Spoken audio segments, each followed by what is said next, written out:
You're listening to the Mind Your Business podcast. Today, we're talking all about personality types and business. So, stay tuned. Hi, I'm James Wedmore, and I've built a 7-figure internet business that offers the financial freedom to do what I want, when I want. And I'm the first to say that hard work and hustle are not essential ingredients for your success. So, how do you build a thriving business from the inside out? This is the Mind Your Business podcast, featuring myself and co-host Phoebe Mroczek. Know thyself. Both Socrates and Plato believed that knowing thyself first would yield a greater understanding of the nature of what it is to be human. And I believe that knowing yourself will allow you to understand more how you can show up and operate as an entrepreneur and a business owner. So that's what we're going to talk about today. Yeah, I kind of just compared myself to Socrates and Plato. See what I did there? Bold statement. I'm just saying that's what they said, and I agree with it. That's all I'm saying. It. So we're going to talk about that today. And we're going to talk about that through the construct of Myers Briggs, who I'm assuming a lot of you guys, most people here have heard of Myers Briggs. Some of you guys are like, oh yeah, I remember taking that. And some people haven't. So we're going to talk all about that today. The Myers Briggs type indicator and what that is and how that relates to business. But first, I want to check in with Phoebe. Phoebe, how's it going? Good. I'm excited to be recording again. This is our first episode back on... In a while, yeah. Well, this year. Well, no not this year, that's but not true. After 100,000 downloads. Yes. So exciting. So I think first and foremost, thank you everybody for downloading. Hopefully you downloaded and listened, right? I would assume that downloads mean listen. I also thank everybody for the reviews.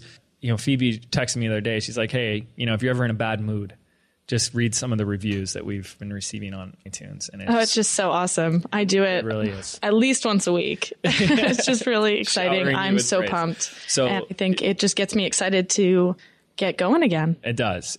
So thank you, everybody. I really appreciate it. I'm looking at our episode list of all the topics that we're going to be continuing to dive into. This is something that we'll be talking about today that I've geeked out on for years. And I'm so excited to introduce it to you. I use it with my students, and they love it. So I think you guys are going to love it as well. And it's going to be a two-parter. This is our first two-parter official.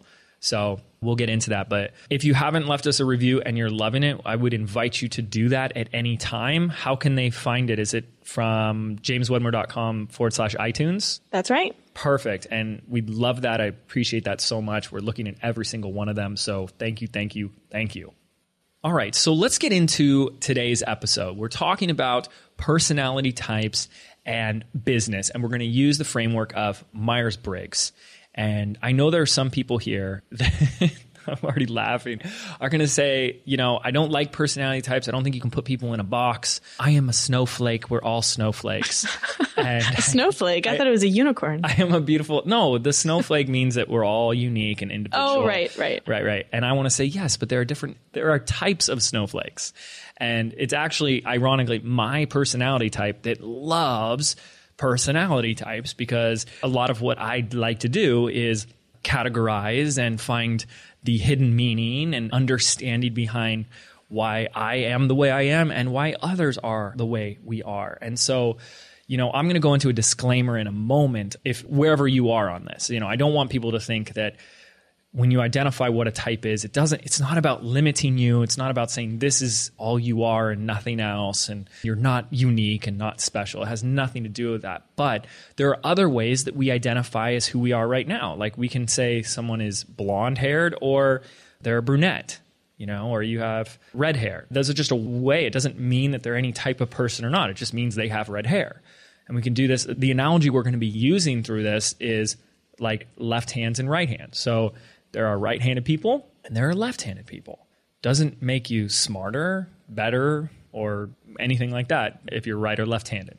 That's really what these tests, like the Myers Briggs test, does, is are you right-handed or left-handed? Or do you prefer to use your right hand when you're holding a drink or writing or picking something up? But it's instead of physical things like that, it has to do with attitudes and where you get your energy and how you like to spend your time and how you view the world. And when you start to uncover this, you can learn so much about yourself. And then, that's why we start with know thyself. Then we can discover a lot about the people around us. And so I want to tell it briefly. Can I tell my story? Yeah, Phoebe, please do. Okay, because this is a subject I geek out on. I think I've been waiting for this episode since before we started the podcast, because I've been geeking out on Myers Briggs for a very, very long time. Long story short, in about 2008, 2009, I was at a business networking event, and a stranger came up to me at the end of the event. And he talked to me as if he were a psychic, like he had his crystal ball, and he like told me all these things about my life that I was like, how do you know this? You know, like how I schedule my day and why I chose the outfit that I wear and what I like to do for fun and how I spend my time in business and what's important to me. And I'm like, what is this guy like, you know, reading my diary or something? Who is this guy? And really all he had done was sped read me. He's speed readed me. I don't know the right way to say that, but he was speed reading me.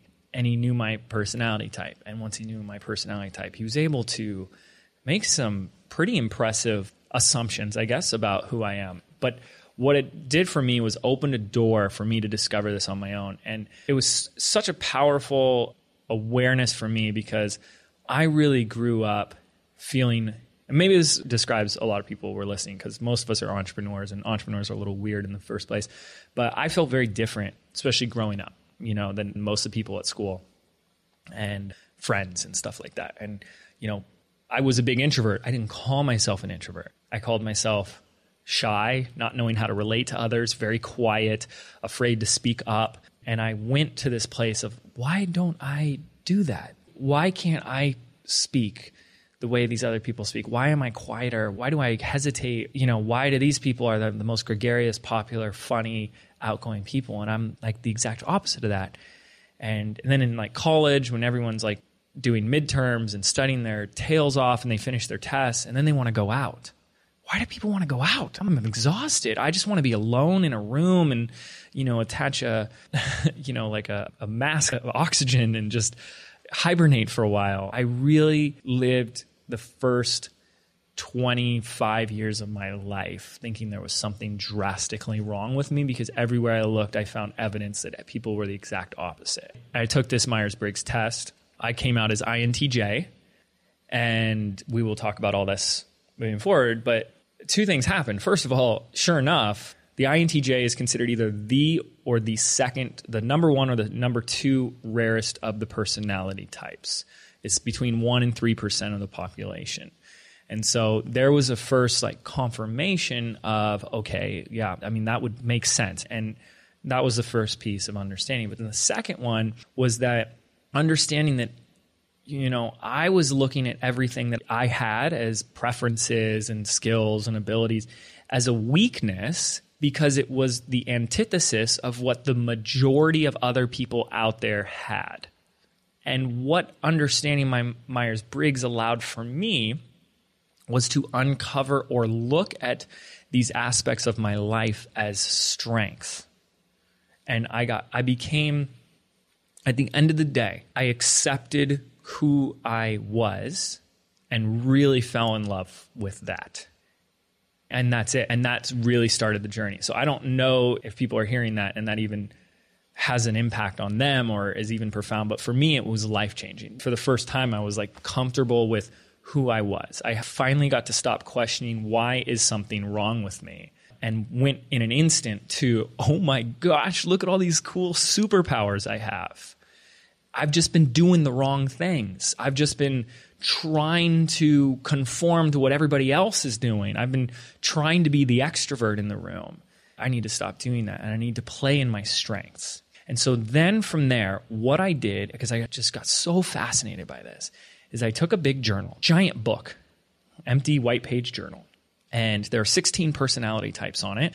I wrote one of each of the 16 personality types at the top of each of those 16 pages.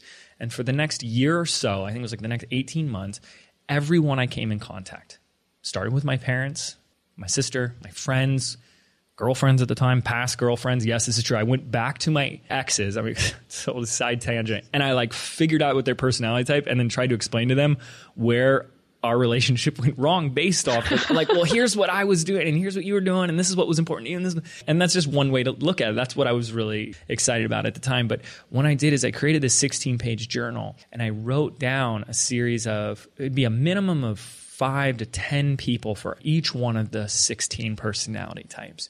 And then something really scary happened. You start seeing a lot of similarities, not just in personality, behavior, temperament, style, and attitude, but in mannerisms and physical attributes and, you know, the things they say and the things they do and the type of music they like or the career choice. I mean, it's scary, really. And I got so good at that I could just, for 90% of the people I, you know, run into, I can usually segment them into what I think is they're probably this type or that type. And, you know, where I've taken that from there, which is what makes this all relevant, is that I don't limit my life to this thing is the answer. Okay. I want that to be really clear. I don't say like, oh, I learned Myers Briggs and I've solved the mysteries of communication and interpersonal relationships. That's not it. It's one tool in my tool belt, in my quiver. Okay. But what it has allowed me to do is be more effective in communication and everything. The moment you work with one more person in your life, communication becomes the number one most important thing. And what I believe is the one breakdown that we all have in communication is not being able to understand where that person is coming from and what's going on with them. And what this Myers-Briggs stuff allowed for me was for the first time not just get, this is the way I am and this is why I am the way I am, but also get why other people are the way they are and accept them for who they are, get their world, and then find ways to communicate with them where I communicate the things that are important to them, which are of value to them. And this plays out with how we hire employees. I'm going to brag about one thing. I've got one of the greatest teams in the world. They are extraordinary. And I use Myers-Briggs as a way of looking for what position, and we'll get into this probably in the second part of this episode, but or the second part 2. What's the position that needs to be filled? And then what type of personality types will fit that? So for example, we hired someone in-house to run Facebook ads. Well, Phoebe knows this because she's done Facebook ads before. Mm-hmm. Facebook ads are very left brain oriented. Wouldn't you agree? You've got to know some numbers. You've got to be able to, get into the real details of specific campaigns with ad sets and ads within an ad set and all these different little things here. And you have to be more left brain to really enjoy that.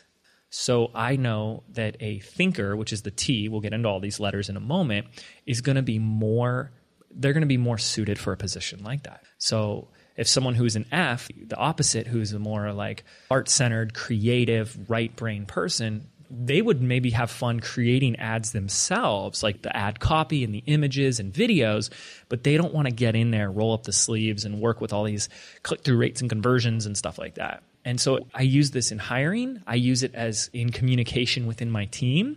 I use it when I'm understanding my avatar. Oh my gosh, you do all these exercises as a business owner to understand who your target audience is. Just cheat. Just pick a personality type. What are the 2 to 3 main personality types of the 16 that is your avatar, and you will learn more about them than they know about themselves. And I do this all the time, so it helps with copywriting, crafting our offers, writing emails, you name it. And I even use it when I'm coaching clients. So today I had a coaching call this morning, and the person I'm speaking to on the call is a big extrovert. And, and I let him know that, and he knows that himself. He's a big extrovert. So my business, because I'm an introvert, is like 90%, 80%, used to be 100% of like automation and stuff that removes me as much as possible from every step of the process. Like the introvert's goal is to like let the business and the software and other people do everything so they can be removed from it. I told him, like, you're an extrovert. That stuff's going to bore you, that's going to drain you, and it's going to leave you unfulfilled. Your end goal needs to be crafting offers where you get to speak with people on the phone, do workshops, be face-to-face with people, be the center of attention, do events, do speaking, and seminars. And he's like, you're right. you start learning this stuff. And I mean, obviously it's important to ask a coaching client, like, what's important to you? But sometimes you can take it a little bit further and show them like, well, wait a second, wouldn't this be more suited for your type to be doing this instead of that? I just see the benefit of this everywhere. And we're going to go into it today. I think in this first episode, all I really want to do is identify what is it. We've kind of talked about some of the benefits. Maybe we'll end with some benefits as well. But I really want to make sure that I take you through my test.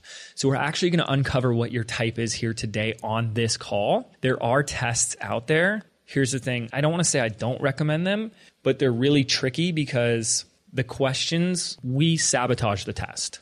So like one of the questions will be something like, are you often late for appointments? Mm-hmm. And people will be like, well, I don't like being late for appointments, so I'm going to say no. And you're skewing the results of the test when you do that. And there's a great one where it's like, are you spontaneous? And people will say, yeah, I'd like to be spontaneous. And they say yes. No. I even talked to somebody about this in one of my programs, and they're like, James, this is hard because I try to plan for spontaneity in my life all the time. And I was like, planning for spontaneity is not That's spontaneity. Awesome. Yeah. And it's like, oh yeah. You know what I mean? So we can, if we're not careful, some of these questions can kind of lead us down the wrong path. And I've had people take the test and they say, I'm this. And I'm like, no, you're not. Yeah. That's what happened with me. I remember that. You asked in the December mastermind, not this past December, but the previous one, you asked everybody to take the test and everyone kept coming up with ENFP. And I remember I put that down. I was like, yeah, I think that's what I got on my test. You sent me a text. You're like, that's not what you are. Yeah, no. I was like, oh, yeah. I just got called out. But I've taken several tests and I feel like I always get different results. I'm not 100% sure what I am. I'm so glad because, and I actually like to say this about Phoebe, you know, I have sped, and this is not to be, I'm a little bragging. I'm bragging a little bit. I can speed read 90% of people in like 10 seconds or less. Usually like I'll look at, you know, if I know what they do for a living and like can talk to them for even to just open up their mouth, usually I know. I've been able to do it where someone through text message described one of their friends and I gave my assessment and they did the test and it came out right. You know, Phoebe has been someone who has been the great white buffalo for me. I know. I remember you saying that. You're like, I just can't figure it out. I'm like, yeah. Oh, which is pretty cool. It's pretty cool. Yeah. So I'm hoping we can use Phoebe as an example here for this today. So we'll go into that. Okay. So I want to answer what is Myers Briggs or where did this come from first, if you will allow me. So it originates from the Swiss-born psychiatrist Carl Jung, right? He kind of came from this place suggesting that human behavior was not chaotic and random, but it is in fact predictable. And if something is predictable, it can be classifiable. Okay. So he really is the core that created the first version of this, but it were two women. It was a mother and daughter team, Catherine Briggs and her daughter Isabel Briggs Myers, hey, there's the name, Myers Briggs, who actually are the ones who created it. So they basically took Carl Jung's model, and I believe it was World War II when all the men were away at war and the women had to fill the jobs. And they started using this system in order to, because, you know, women are just smarter than guys. They're like, listen, let's not just do any job. Let's figure out what are we good at and where would we be happiest at? And we'll take a test that's going to let us know. That sounds pretty darn smart to me. And so they created the MBTI, the Myers-Briggs Type Indicator Test, with the goal really just to be to establish individual preferences. So again, I have to give my big fat disclaimer here. This is about preferences. This is about taking a test to figure out what type of foods you enjoy. Okay. Like you already know, but now it's kind of on paper. Okay. And I think one of the biggest questions and biggest things that people look at is they want to know, what's my purpose, right? How many times do you hear that question? How many times have you asked that question? I want to find my purpose. Well, this isn't going to find your purpose, but it's definitely going to point you in the right direction. And for those of you who are living your purpose, you're going to just get chills the whole time because this is going to reaffirm it. Okay. Because I believe that everyone does have a purpose. And the purpose needs to be, your purpose is in line with the things that are natural to you, the things that you're naturally good at, the things that you did when you were a kid. You know, like I look at what I did as a kid, when I was a little kid, and I went door to door selling avocados and lemons. I mean, I had 15 business ideas before I was 12. I was making, $2,000+ a week in high school selling stuff on the internet. That was me. That's what I did. That's what I was more excited about. And I think there are indicators in that because when we're younger, we just do what we want to do. Most of us, right? If we're not being told, stop doing this, stay in line, right? Mm-hmm. Okay, so we're going to uncover that. And I hope for some of you, this is extremely valuable. The other thing I want to do, so this isn't to put you in a box. This isn't to label you. This isn't to limit you. It doesn't at all. It's just to point out what you already really know, okay? The other thing is that no personality type is right or wrong, better or worse. It just is what it is. Now, I will say one final piece before we get into this. I've heard people say, oh, I was this and I've changed. And this is actually, there are two schools of thought, and I'm very clear on my school of thought. You cannot change. Okay? Some people say, I used to be an introvert when I was younger, but now I'm an extrovert. Or I was an extrovert when I was younger, now I'm an introvert. And then there's, is it Susan Cain, her book Quiet? I think she's the one who talks about ambiverts. I don't believe that there are ambiverts. I don't believe that you can switch. I don't believe that you can be one personality type and you can be the other. If you were born right-handed and you learn to use your left hand, you're still right-handed. And that's the analogy that we're going to use for this, okay? So when someone talks about a concept like ambivert, they mean they can, like ambidextrous. You can use both your right hand and your left hand. But you started with one. You started with your left hand and you learned to use your right as well or almost as well as your left. So you can use both. But where did you come from? What were you naturally born with? That's what we want to look at because everything we're going to do is based on a gradient scale. It's not an absolute. I am not an absolute introvert or an absolute extrovert. It's where do you fall on that scale? And people here listening to this will fall somewhere in the middle, but you're never going to fall at the 50-50 mark. You're either going to be 49% or 51%. And this is what I believe, and you can totally disagree, and that's totally fine. I'm just sharing what I believe on this because I don't believe that if you were born right-handed, heaven forbid your right hand gets chopped off, if you get just as good with your left hand, you're still right-handed because that's for some reason what you were born with. So that's my final piece. Are you ready to get into this? I'm excited. I was actually one of those people that thought I was an extrovert growing up, and then I think I've turned more introverted, but right. I'm ready to get into it. Let's go. Awesome. Okay, so the first thing we're going to do is, hopefully for people that aren't driving or walking, you can use paper to do this. You don't need to, but it's basically we're playing a game of hangman with 4 spaces. Okay, every personality type, there's 2 options for each one of these 4 temperaments. And that would give you a combination of 16 types. So there's 16 personality types. So the easiest way we do this, we just create 4 dashes. Okay, and we're going to fill it in with 4 different letters. Now, we're going to start with identifying what your first letter is. And the way we're going to do this, if you can draw this out, is I want you to draw like a gas gauge. So Phoebe, I haven't taken you through this exercise, so you just tell me if this doesn't make any sense. Yep. But on a gas gauge on a car, you have E on all the way on the left, and then you have F or full all the way on the other side. And then you're going to have an arrow depending on where you are, right? Mm-hmm. So you're going to actually draw out 4 gas gauges. And on this first gas gauge, you're going to put I on the left side and E on the right side. So I is for introvert and E is for extrovert. And what I'm going to do is for a moment, I'm going to describe introvert, which is on the left side. And for a moment, I'm going to describe extrovert, which is on the right side. And what you're going to do is really figure out where on that scale you fall.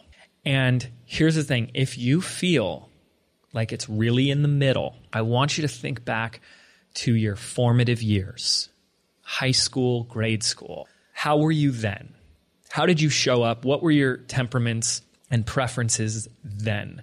Because what you're going to discover is a lot of times we kind of have to be formed and molded and, shaped into who we're supposed to be as an adult. Here's the deal. Introverts are outnumbered 3-1 by extroverts. So most introverts live their whole life pressured to feel they need to have more friends, go out more often, be more sociable, be more vocal, stop being shy, speak your mind. And so there's a lot of people that have learned how to do that. I mean, there are a lot of, you look at some of these industry leaders, marketing and business. A lot of them are introverts and you would never know. I am one of them. And every time I say that, people say, no way. Well, it's like, this is my personal brand. I'm not going to come out and do a YouTube video or podcast like, hey, so, right? So I've learned how to, just be a little more extroverted, I guess. Okay, here's what we get. We're going to do the first one. So you got your gas gauge, right? I on the left for introvert. All the way on the other side is E for extrovert. So what this first gas gauge does is measures where you get your energy. That's it. Having a fear of public speaking, having a fear of asking a girl out on a date has nothing to do with introversion or extroversions. I know plenty of extroverts who don't like speaking on stage. Okay, it's nothing to do with that. But what it does have everything to do with is where you get your energy from the internal world, like your thoughts, your ideas, your imagination. Maybe that's in reading a book, meditating, reading, writing. That's our introvert quality. While our extroverts are going to get a lot more energy they get stimulated by being around people. They get more creative, more energy, more ideas when they talk and interact with other people, okay? Let's take a specific look at some of the indicators that you might be an introvert. So I think a big thing is that introverts think first and speak second. They're not inclined to just abruptly open their mouth and just say the first thing that comes to mind, especially when it's a stranger. Like when you're standing at line in the bank, you're not the type of person that just starts talking to the person next to you. Like, beautiful day outside, isn't it? You're kind of like, should I talk to this person? They seem nice. I think, what should I say? Maybe I'll ask them about the weather, right? That's what an introvert does. They're going to spend more time thinking about talking than actually talking. They also enjoy peace and quiet. They love alone time. They feel recharged by that alone time. They're also considered great listeners. So if you've ever gotten a compliment that you're a great listener, chances are you're an introvert. They can be called shy. Other people will call them shy. I've been in a room hanging out with people and someone else will say like, was he the shy, quiet guy? And I'm like, wait, what? I spoke up. Come on. That wasn't enough for you guys? Why are you calling me shy? So you guys know I'm definitely on the I side. Here was a big one for me when it comes to introverts. They would choose to hang out in a small group of people. They love small gatherings. They're the people that would like rather just do dinner with a couple friends or like play a game at someone's house for, like a small party versus like going to a club or a big, loud event with 100 people. Even my fiance and I, we're getting married in 2 months and our wedding is like, how do we make our wedding as small as possible? My bachelor weekend, we're going whitewater rafting. We came up with a list of everyone and there's like 16 guys that we're inviting. And I told my best man, I'm like, honestly, if it's just me, you, and one other person who I, said was our other really good friend, I was like, I'll be okay with that. If it's just us three, I'm actually more excited about that. Not that I don't, not like any of those people there. I just get more excited about like, just like 3 or 4 guys. That's my jam. Okay, so these are some qualities of introverts. They also believe talk is cheap. That's a big one. They're the first ones to say, hey, actions speak louder than words. That's the introvert. Before you write down where your needle lies on this gauge, this extrovert and introvert gauge, let's take a moment and describe the extrovert. Obviously, they're the opposite of this. They tend to talk first and think later. I love hanging out, especially when I was younger and really shy. I loved hanging out with my extrovert friends because if we go somewhere new or different, they can just, talk to anybody and start up conversations and introduce themselves to anybody. And, they're the person in line at the bank like, hey, how's that weather? Extroverts also tend to not just have a lot more friends, but like value that as something that's really important to them and even letting other people know that. Like that's a measure of valor in a way, like all the friends that they have. And is that like true friendships or is that like acquaintances? Can you be more specific? I feel, okay, this is hard because everything is being said through an introvert's lens and I'm not an extrovert, so I don't really know what it is to be one. But I feel like an introvert goes through life with like 1 to 2 people who they call their closest friends. When they call someone a close friend, it is someone that they would die for. And I feel like, and this is my opinion on this, putting a little bit of my opinion into it, is that an extrovert calls people close friends when they're really just like more of acquaintances. I have a lot of extroverts that say that their good friend. I'm like, what? We've hung out twice. Like, what? You know what I mean? Yeah. So they're probably perceived from an introvert standpoint as like They have a lot of acquaintances, but the extrovert would probably say that these are good friends. Okay. So, here's one. Extroverts aren't as affected by external stimuli as much as an introvert is. So they could read in a loud, crowded place. They could be doing an activity that requires concentration with other activities going by, and it doesn't affect them. It's not hard for them to continue with that. You know, I have some extroverted friends who are business owners and entrepreneurs, and they love working. Not just can they do that, but they love working in environments where there's external stimulus all around. So they'll be a part of they'll work at a coffee shop or a restaurant, or people will work at a private club, like Soho House, because they love to be around that energy. You know, my office is in the back of our office it's its own room. I'm locked in there by myself and the door is closed. And it's like, I need to focus. I need to concentrate. I can't have distractions. Extroverts definitely like that. They definitely find listening more difficult than talking at times. I think that's a big one. And I think the other thing, I think there's a big difference between extroverts and introverts is, and I want to say this without it sounding bad, it will sound bad coming from an introvert's mouth, but extroverts tend to need more affirmation, more pats on the back or accolades and acknowledgement than the introvert does. In fact, it's very fascinating, but the introvert kind of steers away from that, where they kind of feel like it's phony if someone's giving them praise. And they also have a hard time giving praise themselves. This is the introvert. They have a hard time giving it because they feel like it's kind of phony and ingenuine. And I realized that was something I really had to develop, was being able to acknowledge and praise others, because I did. Partly because then you're in the spotlight and everyone's paying attention to you, or does that have nothing, or is that a piece of it at all? I would say that's a piece of it, but I think the bigger thing is that I would feel like most introverts overall. Okay, so since introverts are more about ideas, I believe they become more committed to the project, and it's more about the end result. It's more about what they're creating.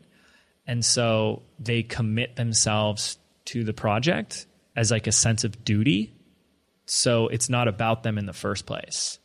While the extrovert, which is why they tend to be more, outward roles, like the salesperson, the person on stage, or the face and stuff like that, there is that need for more acknowledgement. So definitely, these are already things if you got a bunch of extroverts on your team, are you doing enough to acknowledge them and stuff? So anyways, okay, where do you feel like you fall on this first one? Because I know I spent some time on it. Well, to be honest, this is the one where I have the hardest time, because I was taking notes as you were going through this. And so I still can't really figure it out. I think I'm probably more extroverted than I am introverted. Mm-hmm. But with the whole, where do I get my energy? It really depends. I get my energy from going to events. I went to this startup event here in San Francisco a couple weeks ago. I just felt like I was on fire. I left being like, oh my gosh, I have so many good ideas and all this stuff. But at the same time, my best ideas came a couple years ago when I was on the back of a motorbike and it was just me and my helmet and just thinking. So I think my good ideas come from sitting kind of by myself in quiet. And I don't know, that's how they come to me the best. But then at the same time, I get recharged by people. Yeah. This is why I've called you the Great White Bubble. I know. And, so because I remember that was my little list. Yeah. Go ahead. So I said I'm stimulated by being in a group with people. I'm definitely a talk first, think later.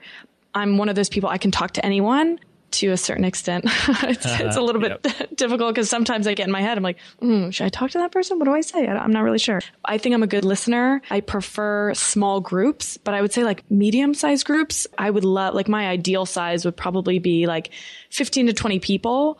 And that's when I become really, if I'm in a room with introverts, I become super extroverted. Mm-hmm. But if I'm in a room with a lot of extroverts, then I become very introverted, I think. Yeah. I believe that actions speak louder than words.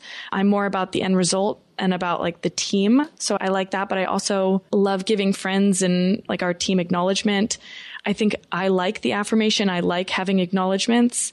Oh, and then as far as working, I love, I'm a very strange balance of, in San Francisco, I'll go to a coffee shop probably 2 days out of the week. And the other 3-4 days I'm at home working by myself. So I like the people watching. I can work with a lot of distractions, but when we're, for example, brainstorming, I don't know if you remember when we were in the office and we're throwing ideas out. And I remember you're like, yeah, just throw ideas out. And I can't do that. I have to kind of sit by myself and think of things before I actually say them. Yep. Got it. And then I have tons of friends and I value my friendships. I think I'm one of those people that I've always had a million friends. I've always had a lot of acquaintances that maybe I would consider better friends, or people would consider me one of their best friends when maybe it's not necessarily the same. Well, where do you put yourself then after hearing all this? So I think I lean probably more towards the extroverted side. Yeah, I would absolutely say that. Yeah. Especially from the, we've talked how you want to be putting on events. Like when I say, what's the end game? What's the big goal with your business? And you're like, I want to do live events. I want to bring people together in a room. Right. Well, they're, check, right? Yeah. The thing is you have access to the introvert side, but like your natural tendency is still extrovert. And I see that. It's just very like you're like 51% onto the extrovert side. But that is what makes it like a challenge, because someone who is trying to speed read you and just observing you would have a hard time, because you're soft spoken. You'll go like at our mastermind, you were quiet a lot of the times, but you were like writing notes and having individual conversations with people. That sounds like behavior of an introvert. Yeah. But I'm pretty certain that you're an extrovert. So hopefully you guys have got clear on what yours is, introvert or extrovert. If we were still having trouble with this, if she would have said introvert and I said extrovert for her, I would have asked Phoebe to regress a bit to her high school and formative years. And what was she like then? We'd probably like student body president or, in student government. I loved being. Yeah. You played soccer. Right. And probably like the cheerleader of the team, the captain, like, come on, you guys, we got this. Yeah. That's our extrovert. Yeah. So you've just kind of developed another side, which is beautiful, because I think at the end, like when we notice any extremes, like I think we should nurture and develop another side of that. So I want to move on. This is the first letter. So hopefully you've got either an E or an I here, even if it's right down near the middle, try and pick one.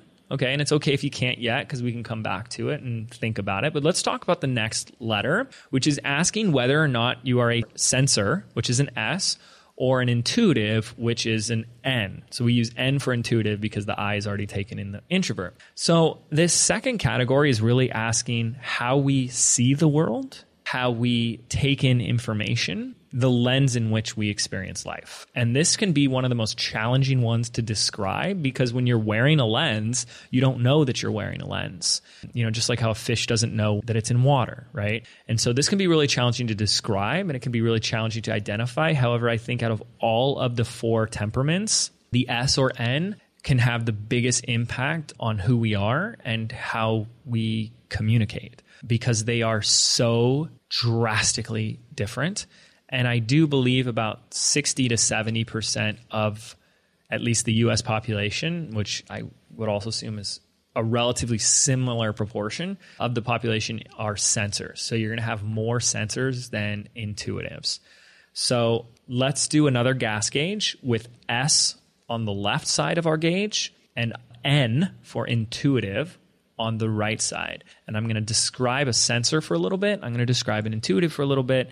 We're going to find out where you are on that. Okay, so let's talk about a sensor. Sensors prefer specific answers to specific questions. They are very detail-oriented.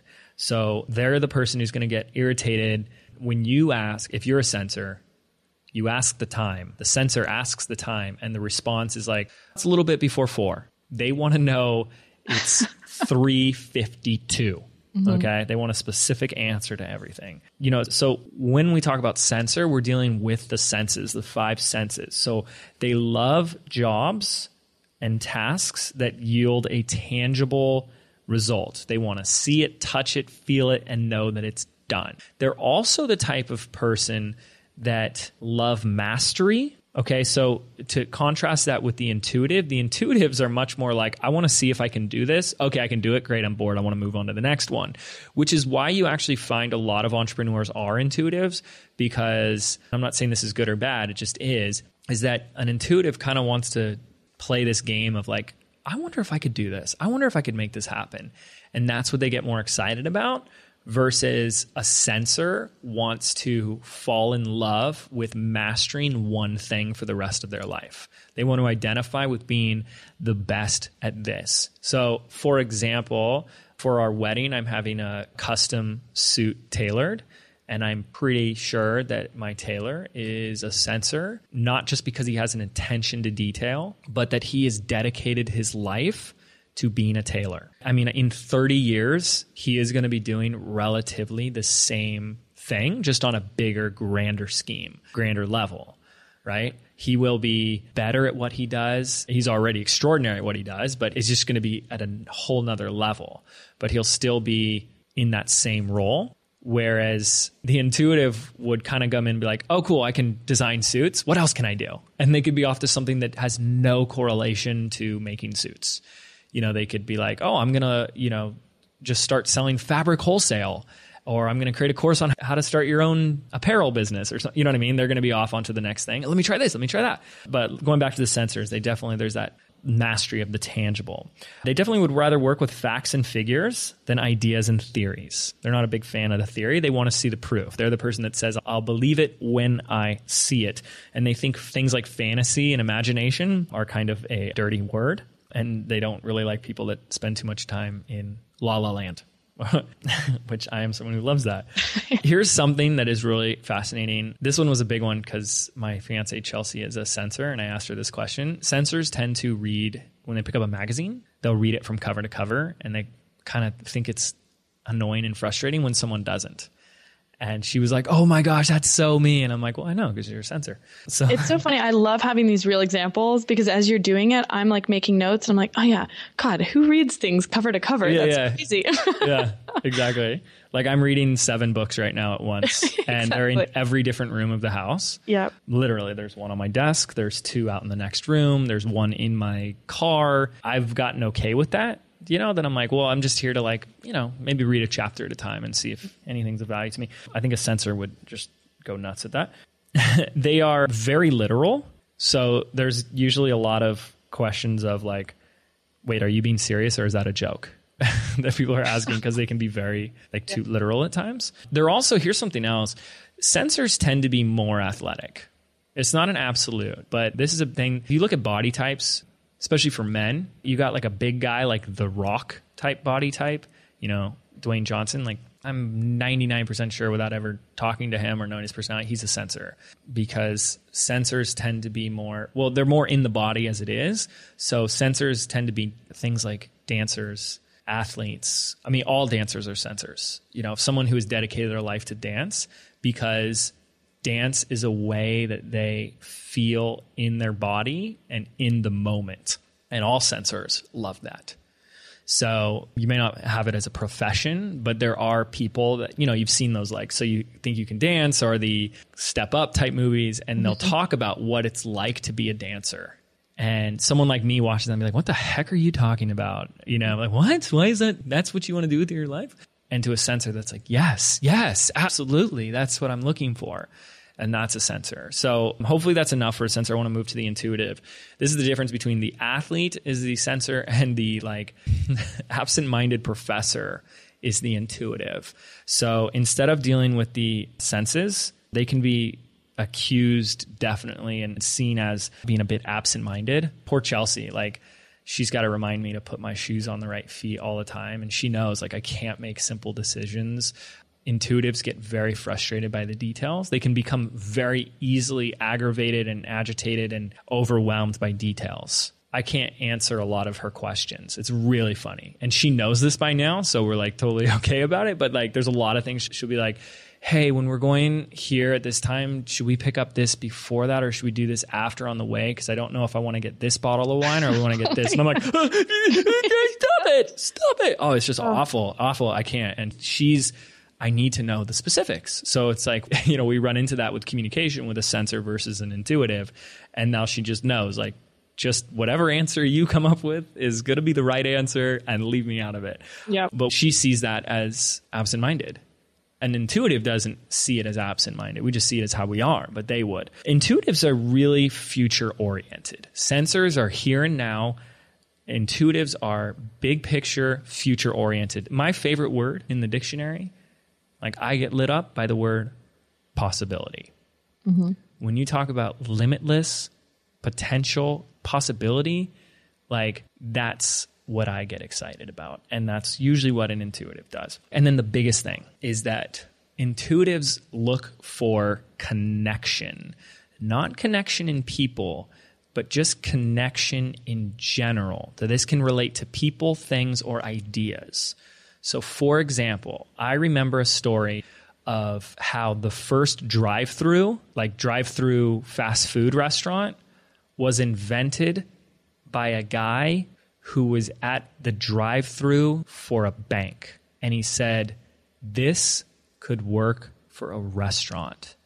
That is an intuitive right there. They can make a connection with two completely unlike things, right? So they can, because a bank and food are like as far apart as you can ever imagine. But there aren't anymore, I guess because like bank robberies and stuff, but there used to be like a lot of drive-through bank tellers to deposit your checks and stuff. And that's where the origin of the fast food drive-through came from.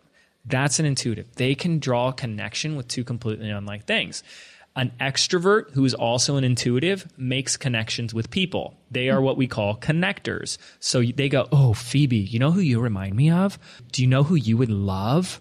Blah, blah, blah. And they connect people because they see connections between things. They seek connection between things. That's why I love the Myers Briggs, because I'm looking for patterns. I'm looking for connections. I'm looking for the meaning behind it. That's an intuitive thing. And so if you're not really into it this much and you're like, I don't see the relevance of it, that already tends to be, that's mostly sensors. Like a lot of people that have said like, this is dumb, I don't want to waste my time with this, are usually sensors. It's not bad or wrong. It just is what I've experienced in my experience. So what are you? I'm definitely intuitive. Okay. As we're going through it. The only thing is I'll say like at the very beginning when you're talking about mastery, I just remember maybe I was just surrounded by a lot of sensors when I was younger, but I would just get so frustrated that I didn't want, like I wanted to be and love one thing for my career and I just couldn't do it. And I was like, God, I just get so bored. Yeah. And I think it must have been that I was surrounded by people that, you know, especially like my family, people that have like a one-track mind, and that's, they know exactly what they're going to be doing for the next couple of years. And that is just so not how I operate.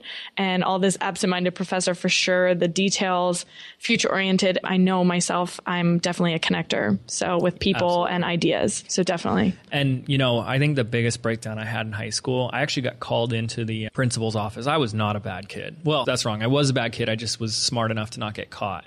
I was a bad kid. I just never got caught. However, this one time I got in really big trouble because I treated career day like the biggest joke. For the same reason. Now, the thing is I did have a big breakdown because I'm like, I don't know what I'm going to do when I grow up. And it was really hard for me to not know when everyone around me was like, I'm going to be this, I'm going to be a lawyer, I'm going to be a doctor, I'm going to be this, and I'm going to law school, and I'm going to go to that. And they had their plans, and I didn't.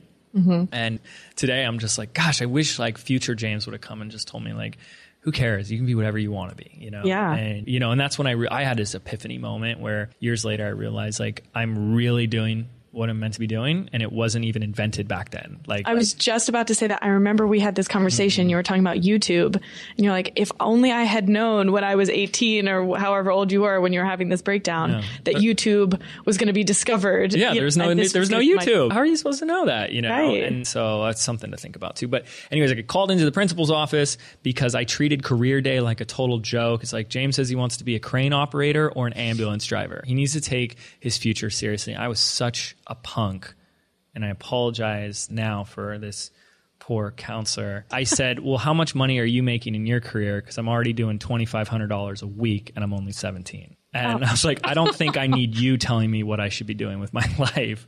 My parents are so supportive.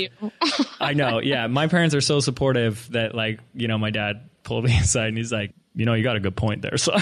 Oh, that's actually really cute. But, you know, that was how I was. Like, intuitives they question authority a lot more, while sensors will be more traditional. They become the best, you know, they're labeled as the traditionalist.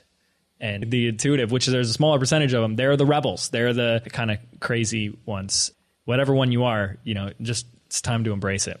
Mm-hmm. I want to move on to the third one. Phoebe, you're doing great, by the way. Thank you. We're going to do our third. That's so exciting. I love this. We're going to do our third gas gauge. It's either a T or an F. T on the left, F on the right. Okay.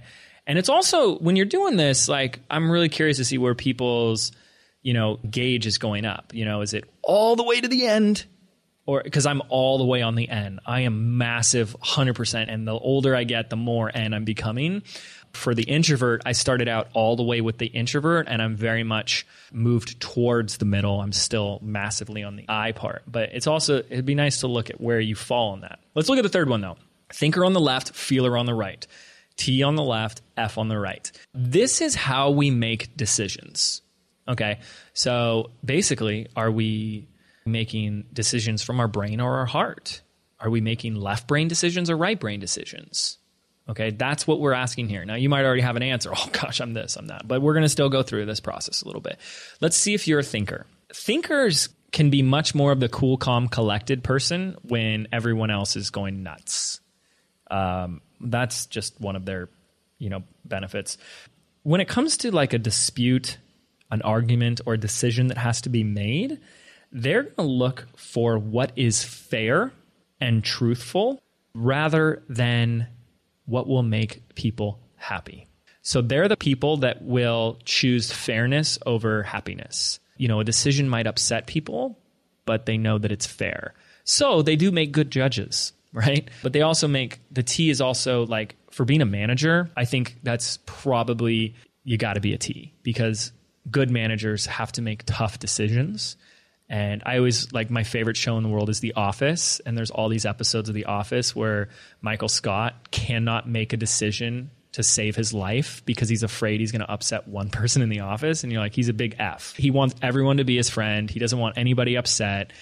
So thinker is willing to make that decision regardless of how it makes people feel. He won't take into account their personal story or background. He'll fire somebody, even if they have 3 kids and they're going to have to go on welfare. If it's like, hey, I told you not to do this, you did it, I have to let you go. And they're going to be much more comfortable with doing that. I'm not saying a feeler can't do that. And I'm not saying a thinker can't be more of an empath, but they can do that better. They can remove emotion from decision-making process more easily. So that end, it means it's more important to be right than it is to be liked. They value righteousness and truth more than friendship. I mean, especially in a workplace, it's like, we're not here to, Michael Scott would say like, work is like a family. And, he kind of says the opposite of like every management books, which is great. So this left brain side is they are more mathematical, more scientific, more left brain in general. So if you look back to high school, what subjects did you thrive in? Did you love math? Not because math is boring for everybody, okay? But there's a lot of people that liked math because it was predictable. It was like, it doesn't change. 1 + 1 will always equal 2. But when I go write this essay for this teacher, if she's in a bad mood, I get a C. This is BS. Like, I remember people talking about things like this. It's so subjective. Like, my teacher's in a bad mood, or my handwriting isn't good enough for her, and I don't get the same grade that Susie got.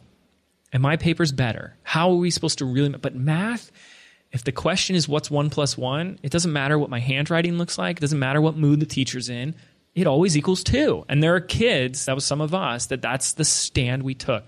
Those are thinkers, because they're looking at the righteousness of the objectivity of it. And so they do tend to pursue strengths of, science, math, numbers. They're good with numbers. They're not bad with numbers. So those are some things, logical and scientific. Let's talk about a feeler. This is the other side. So they're pretty much on the opposite side of that. When they make a good decision, they make a good decision based on, they really take into the account of everyone's feelings or others' feelings. Feelers, they're empath. They're really good at getting into the other shoes of other people, understanding their world, understanding what they're going through, which makes them good listeners as well. It makes them someone who's easy to talk to, someone who's easy to understand and sympathize. And they'll tend to overextend themselves in order to meet people's needs. These are the people that will admit after 30 years of doing so that they have put themselves last after everyone in their life. These are the ones the moms who will put everybody, their kids, their husband, their friends, the teachers, the PTA meetings, all that stuff goes first and they go last. And then after 20 years of doing that, they go, enough is enough. But that's their natural way of showing up, is they're the person that they don't want to hurt anybody's feelings. So, if we talk about the thinker wanting to be right, The feeler is the first one to take something back or apologize if they have offended or hurt someone in any way. They're usually the first ones who can apologize, who can like, I'm sorry, I didn't mean to hurt you. You know, they're much more easy to do that. So they are and they're not big confrontation people, usually. Okay. Usually sometimes the feeler, the emotions can get the best of them and they can be pretty, like emotional people. Times not all of them. So it's either, that's just when it goes unchecked, like very big emotional people means that, when you talk about people where you hear the phrase like she wears her heart on her sleeve or he wears his heart on his sleeve, right? That's a feeler. But they prefer harmony over clarity. Now, before we go any further, I've described a little bit about the feeler and the thinker. And there's a challenge here that happens with this one is when people feel that they are both. Yeah. So I want to say this is how you deal with this one, because what we have to take into account is that some of us listening are guys and some of us are girls. And I remember from my Psychology 101 class that this is proven that guys tend to make more decisions based off of logic, and women tend to make more decisions based off emotion. So if you are a female and you feel really both, that means you might be a thinker, because as a female, you've got an emotional foundation of understanding emotions and empathy and being able to connect better with people. But you've also got this rational, logical thinker side. And if you're a guy that you feel like you have both, well, remember, guys innately, all men have that logical foundation. But then you also feel like, I also feel like I have this like real empath, like emotional or creative or easy to connect type, fun loving. When girls talk about a guy who's a big teddy bear, always an F. Always an F. Oh, he's a big giant teddy bear. I just want to hug him and hold him and cuddle him and stuff. Those are softer men, like both physically and emotionally. This is why I'm talking about where you start to see physical traits. You see someone who is like, normally, of course, you can like always, mold your body if you work out hard enough. But there are guys that are just like those, the Adonis male, the like atomically correct, chiseled guy. Those are usually, and they're very rigid and tall and standing up straight. Those are usually left brain thinker people. I mean, they're what's going on internally reflects externally, right? So if you're a guy and you're feeling like you've got that emotional component that like, I really feel both, probably an F. Okay, that's where it gets tricky. Does that make sense when I threw that piece in there? Yeah, it did, because I thought you were going to go the other way with it. If you're in the middle and you're a girl, you're probably more on the F side, but I totally get, because as we were going through it, obviously I'm taking notes here and I'm trying to figure out which one I am. And I think now after, like, I was going to say I'm right down the middle. I'm not really sure, because I think I have both. But after that little push, I think I'm probably more of a T than I am an F. Yeah, because you've ran our Facebook ads before. Right. There's absolutely no way. And this doesn't mean anything bad or mean, but it's just you would struggle so much if you were an ENFJ. I have ENFJ coaching clients, and we can't even talk about Facebook ads. We can't talk about going in there and optimizing a campaign for a cost per conversion based on what their earnings per lead is. It just like makes their head explode. Yeah, when you're saying more mathematical, I'm like, definitely. I used to love chemistry and math. I'm definitely logical, but I do have the feeler side of me. So, which is why why we call you the big great white buffalo.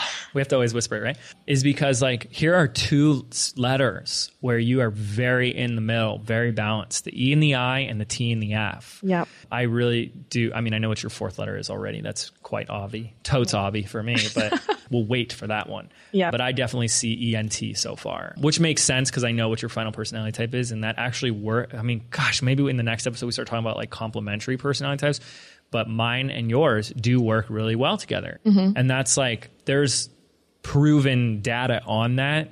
You're going to be more action oriented than I am. Yep. I'm more in my head and thinking it through and the ideas. And then you're like let's do it first and then see what happens. Yep. Even just like promoting this podcast. I was just about to say that. You were promoting it before I was. I was much more in my head about it. Yep. However, I'm not far behind when it comes to taking action. So anyways, okay. So you've got your answer. I hope everyone else has their answer. Do you know what I am?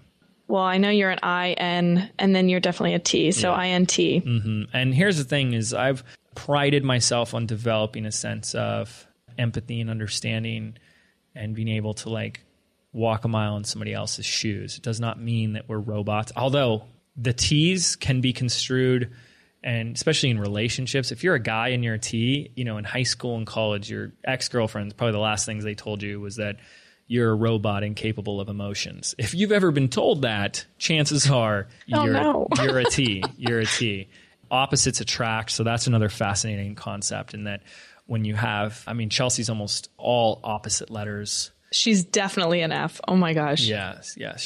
And so usually the T and F is like in 95% of relationships that I've done the speed reading for, one's an F, one's a T, and usually one's an E and one's an I, which is very fascinating. The polar opposites there. It's like, ooh, something completely different. That's awesome. Yeah. So anyways, that's the T or the F. This is how we make decisions. Are they more logical or emotional? All right, let's move on to our final gas gauge, our final letter. I know this is going really long, but hopefully you're finding it valuable. Hopefully you're identifying a little bit about yourself. This is either going to be the P on the left or the J on the right. Now, P is for perceiver and J is for judger. Big asterisk next to this one. Ignore the words. If you're I've had people say, oh, I'm a perceiver. I'm so good at perceiving things. It's not what this means. J as in, I don't judge people at all. I'm not a judger. This has nothing to do with it. And by the way, the intuitive does not mean you are intuitive, like you can read minds. The only ones that are accurate are thinker and feeler, really. All these others are just words. Perceiver does not mean you're good at perceiving, and judging doesn't mean you judge people. So get that out of your head before you make this decision. But gas gauge, P on the left, J on the right. Are you a perceiver or a judger? Okay. So this is how you structure your day and your life. So let's talk a little bit about the perceiver. Perceivers tend to be creative. They tend to be spontaneous. They're really good at starting projects. They can also be easily distracted. They're not big planners. They are, they're action takers too. They're definitely not more planners. They're people that will, in their life, tend to be seen by others as messy and unorganized. However, they don't feel that they are messy and unorganized. So a P's car, a perceiver's car is usually like pretty messy. Their room, pretty messy, like stuff everywhere. However, they know where everything is. So it's not messy to them. It's like order within the chaos. Like they know where, oh no, I know where that shirt is, but everyone who comes in is like, so it's really, do people come to you and say like, you're really, oh man, you need to clean up your room. Like, well, gosh, like how do you get anything done with clean off your desk, right? Like, you can find someone on Instagram that's the opposite of that. You'll see these people that are like, everything on their desk is so perfectly placed. It has this very specific place and it doesn't get out of order. Those are J's, right? The P is what I like to call to be really stereotypical on the super end of the P. The P is the hippie. The P is the up for anything, super creative, spontaneous. What was that show? I never watched it, but Dharma and Greg. Yeah, I don't. You know what I'm talking about though? Like she was the like fun-loving, spontaneous one. Totally. Dharma is the P and Greg is the J. Mm-hmm. It's like, oh, I smell sitcom. Let's bring the fun-loving, like crazy stand on your head, stand on the couch type person. That's the P. Into the guy who's very orderly and structured, 9 to 5, got the briefcase, do my day. So that's like the extreme opposites there. P's also from a physical standpoint look more, I don't want to use the word disheveled, but but it's true. Like for a guy, you like look at a guy who has either longer hair or messy hair. Like the style of their hair is a messy, even if it's intentional, like it's a messier haircut. It's longer. It's kind of doing its own thing. Donald Trump is not an example of that, by the way, because if you look at him younger years, his hair was very straight. He is a J. Actually, you're going to laugh what his personality type is. But yeah, we can look at celebrity personality types as well. Yeah, definitely. Let's just say you and him would understand each other really well. But with our disheveled hair? He doesn't though. Like he really doesn't. It's just like, it's different. But longer hair or whatever, especially on guys. Women wearing more flowy clothing.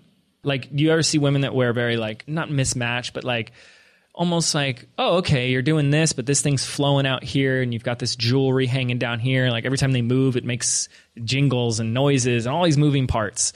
I mean, never in San Francisco. I've never seen that. Exactly. There's your P right there. Because there isn't an order or a structure to even getting dressed.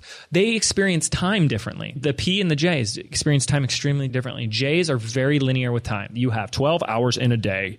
I have the same amount of time as you, and this is exactly what I'm going to do with each every minute. P is like, I've got all the time in the world. They experience time through a lens of abundance, which is why they're always late.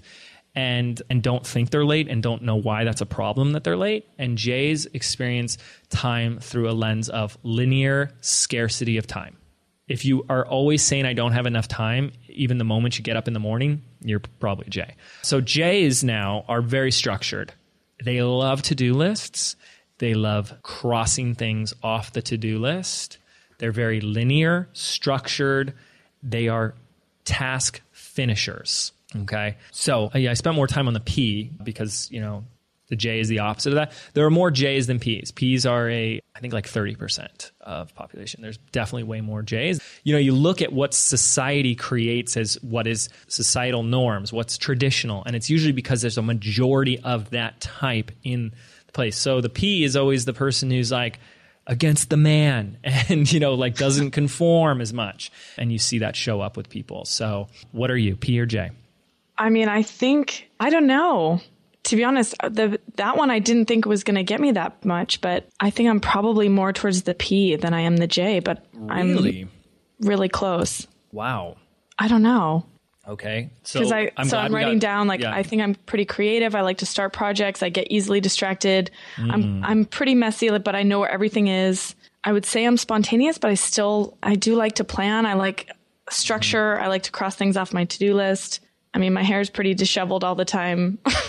And I like to finish tasks. Amazing. This actually makes sense because I don't have a lot of ENTPs I'm sitting here going through this whole thing like, oh, she's a J because... Yeah, I thought I was J too, definitely. I don't experience you having any trouble getting anything done, but I always do go, gosh, how is she always going on a new trip? How is she living her life out of a suitcase for months? J's need structure, much more structure and certainty and security than a P does. A P can go on a motorcycle trip for 2 months and whatever, not have a problem with that. So I'm looking at that going like, I believe it. I think you have found a way to compensate for the tendencies of the P to make sure that you get the job done because you're never like missing due dates with us or anything like that. But gosh, that's really interesting. I will take a P for this. I will take perceiver for this one for you. I accept that. that could make sense. I'm glad. Thank you. Yeah. So you're a J. I'm a J, INTJ. Yeah. Yeah. Donald Trump's an ENTJ. Right. Yeah. They're the ultimate manager. Tony Robbins is an ENTJ. They're the manager leader type. Yeah. That's what I thought I was going into this episode. Gosh, man. That explains a lot. Oh, no.